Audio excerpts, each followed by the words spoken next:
Now that we've completed the edges of pavement for our parking lot, we'll go ahead and add in the curb and gutter extending around the entrance road into the parking lot and around the outside of the parking lot. To accomplish this task, we will access the new Edit tool for site elements and go to the Section tab.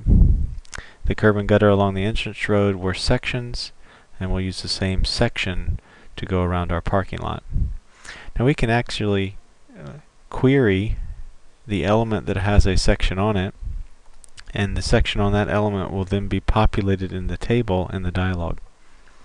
So I'll hit the Query Section button, and I will select and accept, or select the edge of pavement that has a section on it, and you see it fills out the dialog. So we'll use that same section to go around the edges of pavement in our parking lot. So I'll use Power Selector, and I'll select the edges of pavement and put the section on those to the outside. Notice that the section is a boundary, so it'll be the outermost element of our parking lot.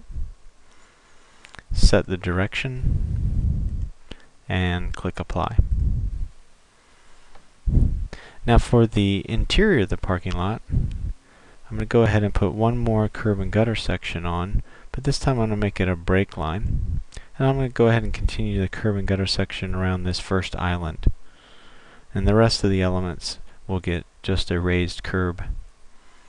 So I'll go ahead and select that element, and I'll set its direction to be the inside, not the outside, but the inside. And I'll go ahead and click Apply.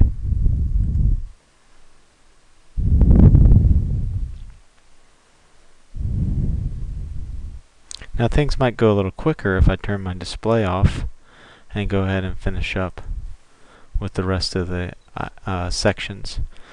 So for the raised curb section, I need to modify my table. I need to get rid of the first entry. I won't have a gutter. And then change the offset distances for the next two entries.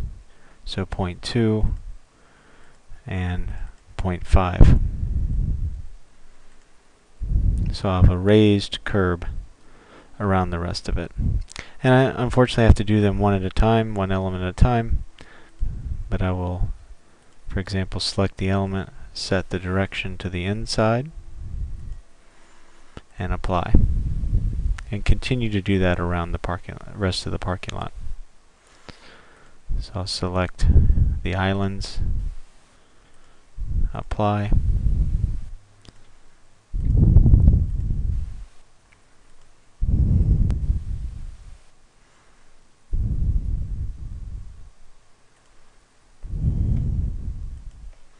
You can see that it's a little easier having drawn the islands as I did, that I don't have to select more than one element at a time. So I complex chain some of these edges of pavement together to make it a little easier for us to select them.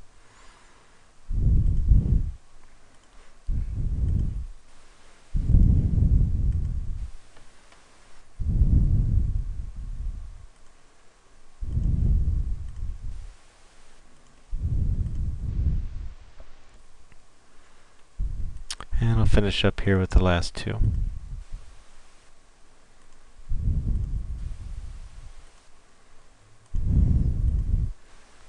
Having turned the display off, I don't have to wait for the entire model to process every time before I move on to the next one.